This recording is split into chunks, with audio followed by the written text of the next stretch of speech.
কেমন করে মৌমাছি মৌচাকের বাসা বাঁধে, কেমন করে মধু আহরিত হয়, এটার উপর গবেষণা করে উনি একটা বই লিখেছেন, দ্য ডান্সিং বিজ। নেচে যাওয়া মৌমাছিগুলো, নাচতে নাচতে যেতে থাকা মৌমাছিগুলোর উপর একটা বই লিখে, দ্য ডান্সিং বিজ লিখে উনি নোবেল প্রাইজ পেয়েছেন এই মধুর উপরে। চিল্লায় পড়েন আল্লাহু আকবার। কোরআনের আয়াত থেকে বোঝা গেল আনিত্তাখিযি মিনাল জিবালি বুয়ুতা, আল্লাহ নারী মৌমাছিকে বলেছেন মৌচাক বানাও, তোমাদের মধু রাখার জন্য বাসা বানাও। কার্ল ভন ফ্রিজ গবেষণা করে পেয়েছে মৌচাকের বাসা বানানো হয়, মধু আহরণ করা হয়। যেই মৌমাছিটা নেতৃত্ব দেয় এটা পুরুষ মৌমাছি নয়, এটা হলো মহিলা মৌমাছি। কোন সুবহানাল্লাহ। পুরো মৌচাকের মধ্যে মধু আহরণ, মধু নেওয়া, পুরো প্রসিডিউরটা সারার জন্য কোনো পুরুষ মৌমাছি লিডিং দেয় না, লিডিং দেয় একটা নারী মৌমাছি, স্ত্রী মৌমাছি। এজন্য ইত্তাখিদ, ম্যাসকুলিন জেন্ডার ইউজ না করে আল্লাহ বলেছেন ইত্তাখিদি, নারী মৌমাছিকে আল্লাহ অ্যাড্রেস করে বলেছেন যাও মৌচাক বানাও আর এটার মধ্যে মধু আহরণ করো। চিল্লায় পড়েন আল্লাহু আকবার। উনি গবেষণা করে পেয়েছেন এই মধুর মধ্যে অসাধারণ কিছু ন্যাচারাল অ্যান্টিসেপটিক আছে, এটার নাম হচ্ছে প্রপিলিস।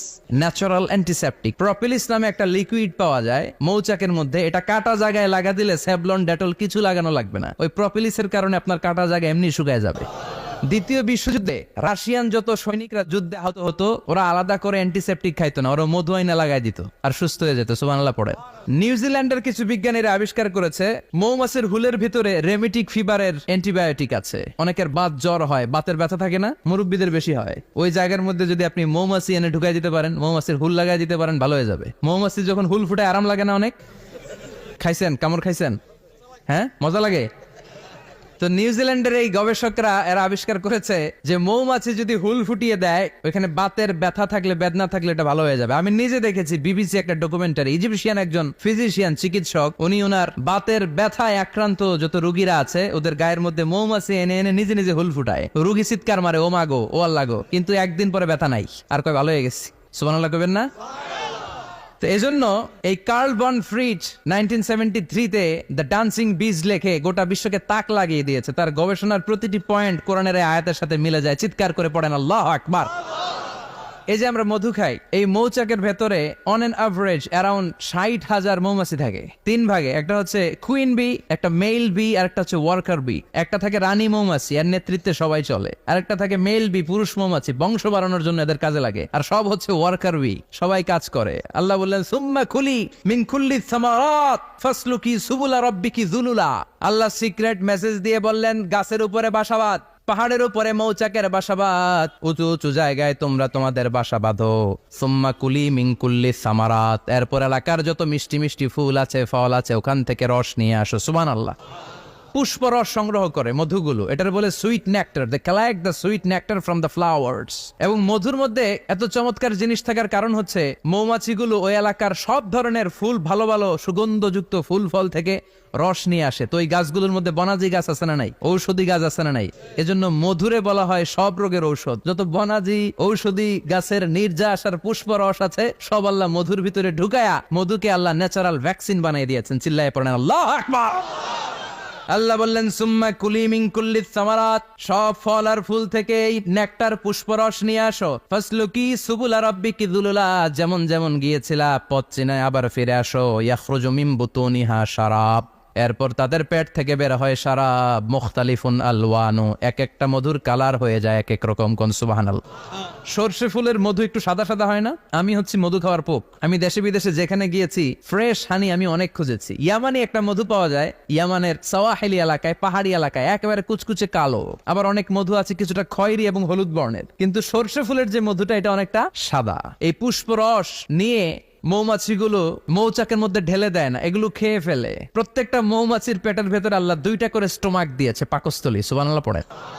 এটাই Karl von Frisch the dancing bees বইয়ের মধ্যে লিখেছে গবেষণায়, যে দুইটা পাকস্থলী, একটা পাকস্থলী দিয়ে মৌমাছি খায়, নিজে খেয়ে বাঁচে, আর একটা পাকস্থলী দিয়ে এই ফ্লাওয়ার নেক্টার পুষ্প রস সংগ্রহ করে ওই পাকস্থলীতে রাখে। ওই পাকস্থলীর ভেতরে আল্লাহ একটা ন্যাচারাল এনজাইম দিয়েছেন, ওই এনজাইমের সাথে ওই পুষ্প রসটা মিক্সড হয়। তারপরে আরেকটা টিউব আছে, ওই টিউব দিয়ে মৌমাছি যে সেই বাসার মধ্যে মৌমাছি যে সেখানে সাপ্লাই করে দিয়ে আসে, মধু ঢুকিয়ে দিয়ে আসে। চিল্লায় পড়েন সুবহানাল্লাহ।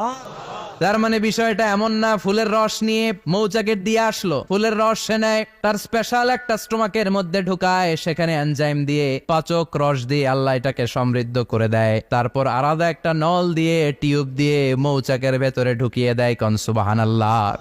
কি অসাধারণ পদ্ধতিতে আল্লাহ মধু বানালেন, আর কি সুন্দর মধু হাতের মধ্যে লয়া জিব্বা দিয়া চাটে আর গান গায়, মধু হই হই বিশা বাইলা। আছে না নাই? আল্লাহ শুক্রিয়া নাই, মধু খায় আর গান গায়, মধু হই হই বিশা বাইলা, অনহারনে ভালোবাসার দাম নদিলা। আছে না নাই? ডাকাইতে মধু খেয়ে শুক্রিয়া করতে হবে কার? চিৎকার করে বলেন শুক্রিয়া করতে হবে কার? আল্লাহ বললেন ইয়াখরুজু মিন বুতুনিহা, মধু সরাসরি চলে আসে না, ওর পেট থেকে বের হয়। মুখতালিফুন আলওয়ানুহু, বিভিন্ন রঙের মধু। আছে না নাই? ব্ল্যাক কালারের মধু হয়, হোয়াইট হানি হয়, অর্গানিক হানি হয়, ক্রিমড হানি হয়, কত ধরনের মধু যে আল্লাহ পৃথিবীতে রেখেছে তার ইয়ত্তা নাই। এরপর আল্লাহ বললেন ফিহি শিফাউন লিন্নাস, মধুর ভিতরে শিফা দিয়েছে কে? এজন্য বিশ্বনবীর খাদ্য তালিকার মধ্যে মধু আছে না নাই? বিশ্বনবী সুগন্ধযুক্ত ওলা মধু খেতেন, দুর্গন্ধযুক্ত ওলা কোনো মধু মুখে নিতেন না। সুবহানাল্লাহ।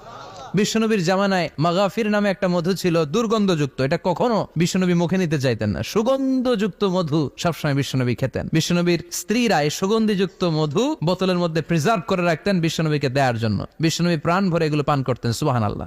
বিশ্বনবী যে সমস্ত খাদ্যগুলো পছন্দ করতেন হাদিসে এসেছে, বিশ্বনবী রুটি খেতেন, খেজুর খেতেন, খেজুর, খেজুর চিনেন? বালাহ, তামার, দুধ খেতেন, এই মধু খেতেন, জব খেতেন, বার্লি খেতেন, লাউ খেতেন, রুম্মান, ডালিম ফল, আনার ফল, আনার চিনেন? আনার, এই আনার খেতে পছন্দ করতেন বিশ্বনবী। মাশরুম খেতেন, মাশরুম, মাশরুম চিনেন? ব্যাঙ্গের ছাতার মতো। রেস্টুরেন্টে ইদানিং মাশরুমের স্যুপ পাওয়া যায়, এটা খাবেন। যাদের চোখের জ্যোতিতে সমস্যা, দৃষ্টিতে সমস্যা, খাবেন। হাদিসে এসেছে আল কামআতু মিনাল মান ওয়া মাউহা শিফাউন লিল আইন, মাশরুম হলো মান্না সালোয়ার মতো খাবার। মাশরুমের স্যুপ যারা খাবে, চোখের জ্যোতি যাদের কম, তাদের চোখের জ্যোতি বাড়িয়ে দিবে কে? বুখারীর বর্ণনা, কানা রাসূলুল্লাহ ইউহিব্বুল হালাওয়া ওয়াল আসাল, বিশ্বনবী মিষ্টান্ন খেতে বড্ড পছন্দ করতেন, আবার বিশ্বনবী বেশি বেশি মধু খেতে পছন্দ করতেন। সুবহানাল্লাহ। কোরআনে দুইটা জিনিসের ক্ষেত্রে আল্লাহ শিফা যোগ করেছেন, যে দুইটা জিনিসের সাথে সম্পৃক্ত হলে শিফা। এক হচ্ছে কোরআন পড়লে শিফা, অনুনাজ্জিলু মিনাল কোরআনি মা হুয়া। আবার কোরআনে এই আয়াতের ক্ষেত্রে বলা হয়েছে শিফা ফিহি শিফাউন লিন্নাস। এজন্য সাইয়েদানা ইবনে মাসউদ এই উম্মাকে উদ্দেশ্য করে বলেছেন আলাইকুম বিশিফাইন, তোমাদের উচিত দুইটা জিনিস থেকে শিফা নেয়া। এক হলো কোরআন, দুই হলো আসাল মানে মধু। কোন সুবহানাল্লাহ। কোরআন তেলাওয়াত করলে অসুস্থরে সুস্থ করে দেয় কে? সূরা ফাতিহা তেলাওয়াত করলে অসুস্থকে সুস্থ বানিয়ে দেয় কে? আবার মধু খেলে সুস্থ বানিয়ে দেয় কে? খাঁটি মধু খেতে হবে। খাঁটি মধু চিনার উপায় হচ্ছে এটাতে পিঁপড়া জমে না, এটা ফ্রিজে রাখলে জমাট বাঁধে না, এটাতে দুর্গন্ধ হয় না। এক গ্লাস পানির মধ্যে এক ড্রপ মধু ছেলে দিলে এটা পানির সাথে না মিশে একেবারে নিচে চলে যায়। খাঁটি মধু খেতে হবে। তাহলে ফিহি শিফাউন লিন্নাস, কত কিছু দিয়ে যে আল্লাহ এটাকে সমৃদ্ধ করেছেন। এটার মধ্যে গ্লুকোজ আছে, এটার মধ্যে সুক্রোজ আছে, ফ্রুক্টোজ আছে, প্রোটিন আছে, মিনারেলস আছে, ক্যালসিয়াম আছে, ভিটামিন আছে, খাইলেই শরীর গরম হয়ে যায়। সুবহানাল্লাহ। এজন্য শীতকালে বেশি বেশি খাবেন, জাম্পার লাগবে না। শীতকালে মধু খেয়ে রাত্রেবেলায় বের হবেন, আর মাফলার পেঁচিয়ে বেরোয়া লাগবে না। সুবহানাল্লাহ পড়েন। তার মানে আল্লাহ বললেন ইয়াসিন ওয়াল কোরআনিল হাকিম, প্রজ্ঞাময় বিজ্ঞানময় কোরআনের কসম। এরপরে আল্লাহ বললেন গোলাম ওয়া ইন্নালাকুম ফিল আনআমি লাইবরা, প্রাণীকুলের দিকে নজর করে তাকাও, প্রাণীকুলের মধ্যে আমি তোমাদের জন্য নিদর্শন রেখেছি। নুসকিকুম মিম্মা ফি বুতুনিহি, এই প্রাণীকুলের পেট থেকে একটা চমৎকার জিনিস আমি বের করে দেই, এটার নাম হচ্ছে দুধ। এটা কি? দেখেন, একই আয়াতের মধ্যে আল্লাহ মধুর কথাও বললেন, আবার দুধের কথাও বললেন। দুধটা কিভাবে হয়, উৎপন্ন হয়, মধু কেমনে হয়, ইঞ্চি ইঞ্চি কথা এই কোরআনের ভেতরে তুলে ধরলেন কে? আল্লাহ বললেন মিমবাইনি ফারসি ওয়া দামিল লাবানা, গোবর আর রক্তের মাঝখান দিয়ে আমি দুধ বের করি। সুবহানাল্লাহ পড়েন।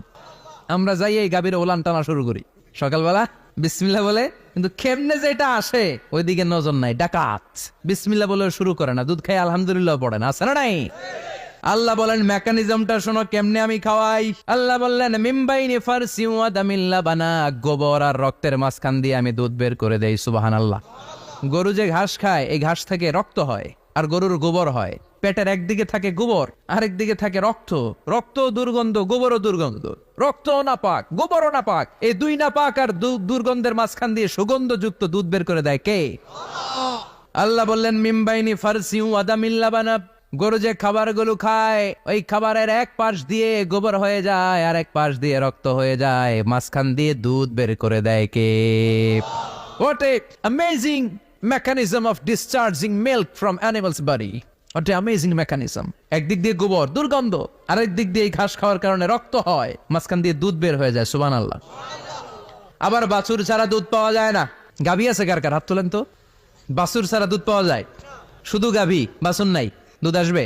আবার এই যে বিশাল বড় ওলান 20 কেজি দুধ দেয় প্রতিদিন, এই ওলান কাটলে দুধ পাওয়া যায়? এক ফোঁটা দুধও ওলানটা কেটে টুকরা টুকরা করলে আপনি পাবেন না। এটা আলাদা মেকানিজম। এটা ভিতর থেকে একটা নির্যাস। বাছুর নিয়ে দুইটা ঢু মারবেন, ওই নির্যাস দিয়ে দুধ বেরোতে থাকবে, গোবর আর রক্তের মাঝখান দিয়ে চিৎকার করে পড়েন আল্লাহু আকবার। এজন্য বিশ্বনবী বলতেন বেশি বেশি দুধ খাও। দুধ হলো সুষম খাদ্য। পৃথিবীতে আবিষ্কৃত যত খাবার আছে দুধের চাইতে ভালো খাবার আছে নাকি? কথা কন। মানুষ পানি খেয়ে 3-4 দিন বাঁচে জানেন, আর পানির মধ্যে লবণ দিলে 7-8 দিন বাঁচতে পারবেন। আর দুধ পাইলে আজীবন বাঁচবে না। দুধ খেয়ে যদি হজম করতে পারেন, দুধ খেয়ে হজম করতে পারলে আজীবন বেঁচে যাবেন। সুষম খাদ্য। বিশ্বনবী যে রাতে মেরাজে যাবেন, সিদরাতুল মুনতাহা পার হওয়ার পরে বিশ্বনবীর পরীক্ষা শুরু হলো। বিশ্বনবীকে বুখারীর বর্ণনা 3টা গ্লাস দেয়া হলো। কাদাহ ফিহি লাবান, এক গ্লাসের মধ্যে দুধ ছিল। ওয়া কাদাহ ফিহি আসাল, আরেক গ্লাসের মধ্যে ছিল মধু। আরেক গ্লাসের মধ্যে ছিল মদ। কাদাহুন ফিহি খামার। বিশ্বনবীকে 3টা গ্লাস দিয়ে বলা হলো নবী চুজ করেন কোনটা নেবেন।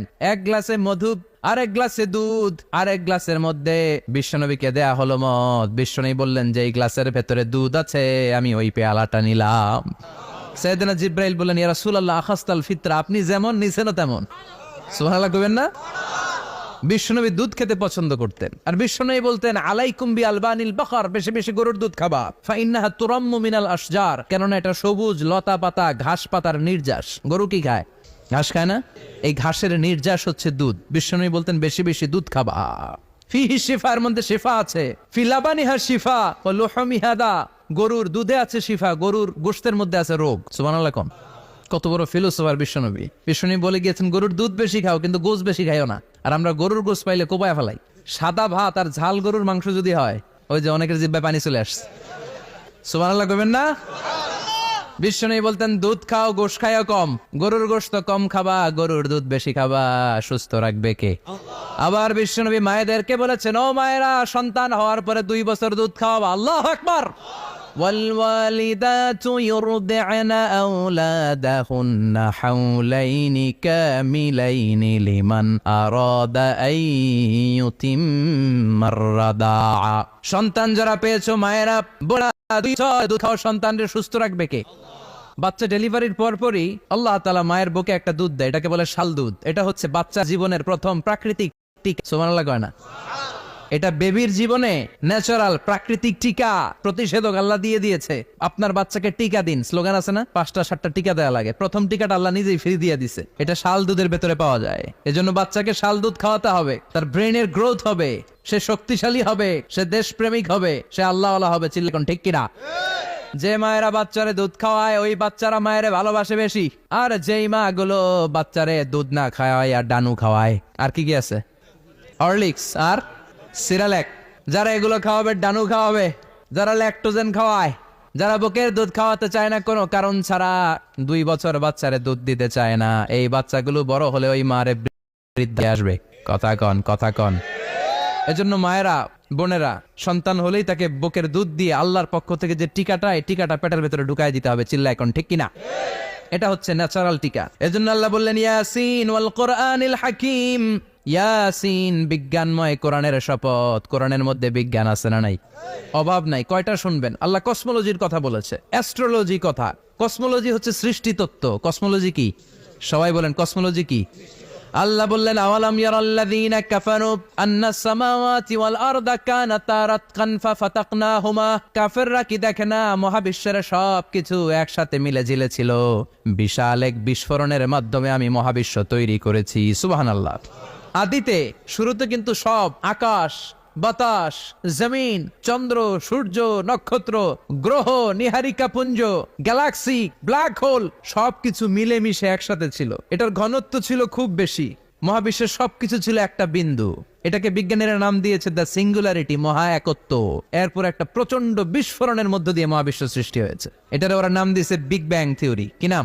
রচনা, প্রবন্ধ, আর্টিকেলের 6 লাখ। এই ভাষা সাহিত্যিকদের চোখে আঙ্গুল দিয়ে আল্লাহ বুঝাতে চাইলেন, এত অর্থ করতে পারো, এত ব্যাখ্যা জানো, এত বড় বড় বুলিয়া ওড়াও, এত কিছু তুমি জানো, তাহলে বলো ইয়াসিন অর্থ কি? সুবহানাল্লাহ কইবেন না? তাইলে বল নুন অর্থ কি, কফ মানে কি, আলিফ লাম রা মানে কি, ফাবুহিতাল্লাযী কাফার। কেউ জানে না, কেউ উত্তর দিতে পারে না। কোন সুবহানাল্লাহ। এটা কোরআনের মুআজিজা, এটার অর্থ কেউ জানে না। আর এগুলোর অর্থ নিয়ে খোঁচাখুচি করাও ঠিক না। তবে মুফাসসিরিনে ইকরাম এগুলোর কিছু অর্থ সম্ভাব্য বলার চেষ্টা করেছেন। যেমন ইয়াসিনের অর্থ ইবনে আব্বাস বলেছেন এর অর্থ হতে পারে ইয়া ইনসান, হে মানুষ। সুবহানাল্লাহ পড়েন। কেউ কেউ বলেছে এটার অর্থ হতে পারে ইয়া সাইয়্যিদ আল মুরসালিন। কেউ কেউ বলেছেন ইয়াসিন হতে পারে ইসমুল্লাহ, আল্লাহর নাম। কেউ বলেছেন এটা হতে পারে ইসমুন লিন নবী, বিশ্ব নবীর নাম। আবার কেউ কেউ বলেছেন ইয়াসিন হতে পারে এই কোরআনে কারিমের একটা নাম। কোন সুবহানাল্লাহ। এই সম্ভাব্য সব কথাগুলো বলে পৃথিবীর সব মুফাসসিররা বলতে বাধ্য হয়েছেন আল্লাহু আ'লামু বিমুরাদিহি বিহি। এটার দ্বারা আসল অর্থ যে কি এটা আমরা কেউ জানি না। জানে কে? চিৎকার করে বলতে হবে, জানে কে? তাহলে ইয়াসিন মানে আমরা জানি না, ইয়াসিনের অর্থ আমরা ছেড়ে দেব কার উপর? এরপর আল্লাহ বললেন ওয়াল কোরআনিল হাকিম, প্রজ্ঞাময় বিজ্ঞানময় কোরআনের শপথ।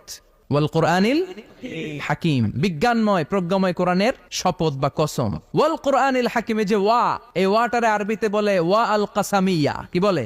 ওয়া আল কাসামিয়া। কসম কাটার জন্য আল্লাহ ওয়া ব্যবহার করেছেন। যত জায়গায় কোরআনে আল্লাহ কসম কেটেছেন ওই কসমের শব্দটার আগে ওয়া আছে না নাই?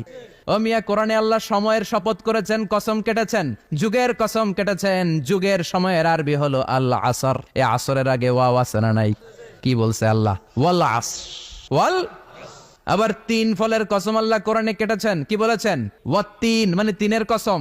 জাইতুনের কসম কেটেছেন, বলেছেন ওয়াজ্জাইতুন। তুর পাহাড়ের কসম কেটেছেন, বলেছেন ওয়াতুর সিনিন। যত জায়গায় কসম তত জায়গায় ওয়াও আছে না নাই? পাহাড়ের নামে কসম কেটেছেন, আল্লাহ বলেছেন ওয়াতুর। সূর্যের নামে কসম কেটেছেন, আল্লাহ বলেছেন ওয়াশ-শামসি ওয়া দুহাহা। সুবহানাল্লাহ কইবেন না?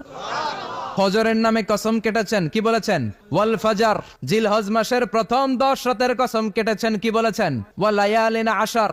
জোর আর বেজরের কসম কেটেছেন, আল্লাহ বলেছেন ওয়াশ-শাফঈ ওয়াল ওয়াতর। সূরা ইয়াসিনে কাটা কাটা দুইটা অক্ষরের পরে রব্বুল আলামিন কোরআনের কসম কেটেছেন। এজন্য আল্লাহ বলেছেন ইয়াসিন ওয়াল কোরআনিল হাকিম। ইয়াসিন ওয়াল কোরআনিল হাকিম, প্রজ্ঞাময় বিজ্ঞানময় কোরআনের শপথ। কোরআনের মধ্যে বিজ্ঞান আছে না নাই? বেশি না কম? বিশ্বাস হয় না? নাস্তিকদের কথা বিশ্বাস হয়? নাস্তিকরা বলে কোরআনের মধ্যে বিজ্ঞান নাই, কোরআনের মধ্যে সায়েন্স নাই, কোরআনের ভেতরে টেকনোলজি নাই। কিন্তু কোরআন বলে এমন কিছু নাই, মানুষের প্রয়োজনীয় এমন কিছু নাই যেটা আমার ভিতরে নাই। আল্লাহু আকবার। আল্লাহ বললেন মা ফাররাতনা ফিল কিতাবি মিন শাই, কিতাবের মধ্যে আমি কিছু বাদ রেখে দেই নাই।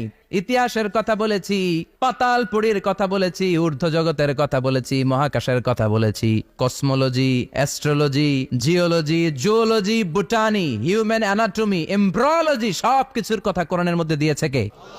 কোরআনের ভেতরে মানুষের কথা আছে না নাই? কোরআনের মধ্যে গাভীর কথা আছে না নাই? গাভীর কথাও আছে। কই আছে? হ্যাঁ, সূরাতুল গাভীর সূরা। সুবহানাল্লাহ কইবেন না? মানুষের কথা আছে সূরাতুল ইনসান, জিনদের কথা আছে সূরাতুল জিন, মাকড়সার কথা আছে সূরাতুল আনকাবুত, মৌমাছির কথা আছে সূরাতুন নাহাল। মৌমাছির কথা বলেছেন, দুধের কথা বলেছেন, প্রাণীর কথা বলেছেন, খাদ্যের কথা বলেছেন, মানুষের দেহ বৈশিষ্ট্যের কথাও বলেছেন। চিৎকার করে পড়েন আল্লাহু আকবার। আল্লাহ বললেন ওয়া আওহা রাব্বুকা ইলান নাহলি আনিত্তাখিযি মিনাল জিবালি বুয়ুতাও ওয়া মিনাশ শাজারি ওয়া মিম্মা ইয়ারিশুন। সুবহানাল্লাহ পড়েন। ওয়া আওহা রাব্বুকা ইলান নাহল, আল্লাহ মৌমাছির কাছে সিক্রেট মেসেজ পাঠিয়েছেন। সুবহানাল্লাহ পড়েন। ওহিকে আরবিতে বলে সিক্রেট মেসেজ। ওয়াল কোরআনিল হাকিম, বিজ্ঞানময় কোরআনের শপথ, প্রজ্ঞাময় কোরআনের শপথ। বিশ্বনবী বলেন লা তুহসা আজাইবুহু, কোরআনের আশ্চর্যান্বিতার কোনো শেষ নাই। ওয়ালা তাবলা গারাইবুহু, কোরআন কোনদিন কারো কাছে পুরাতন মনে হয় না। ফিহি মাসাবিহুল হুদা, কোরআনের মধ্যে আছে হেদায়েতের মশাল। ওয়া মানারুল হিকমা, কোরআন হলো বিজ্ঞানের সুউচ্চ মিনার। লা তুহসা আজাইবুহু, কোরআনের আশ্চর্যান্বিতার শেষ নাই। যতই পড়বেন আপনি আশ্চর্য হয়ে যাবেন, যতই স্টাডি করবেন, যতই অধ্যয়ন করবেন, আপনার চোখকে খুলে দিবে কে? ওয়ালা তাবলা গারাইবুহু, কোরআন কখনো পুরাতন হয় না। পুরান হয় নাকি? যার বয়স 50 বছর ধরে নামাজি মানুষ, প্রতি নামাজের প্রত্যেক রাকাতে কোন সূরা পড়া লাগে? তো 50 বছর যদি কেউ নামাজি হয়, তাহলে কত লক্ষবার উনি সূরা ফাতিহা পড়ছে উনি নিজে জানে? তারপরেও কোনোদিন কি মনে হয়েছে সূরা ফাতিহাটা একটু পুরান পুরান লাগে? আজকে কুল হল্লা দিয়ে শুরু করুন, কথা বলেন। পুরান লাগছে কোনোদিন? যে এত পড়ছে এটা, আজকে আর এটা না, আজকে আর একটা, এরকম মনে হয়? বলা চাপলা গরাইবহু, পুরান লাগে না। প্রতিদিন নতুন, প্রতিনিয়তই নতুন, অলওয়েজ নিউ, সব সময় নতুন। এজন্য বিশ্বনবী বললেন লা তুহসা আজাইবুহু, কোরআনের আশ্চর্যান্বিতার শেষ নাই। ওয়ালা তাবলা গরাইবুহু, কোরআন কখনো পুরাতন হয় না। ফিহি মাসাবিহুল হুদা, কোরআনের মধ্যে আছে হেদায়েতের মশাল।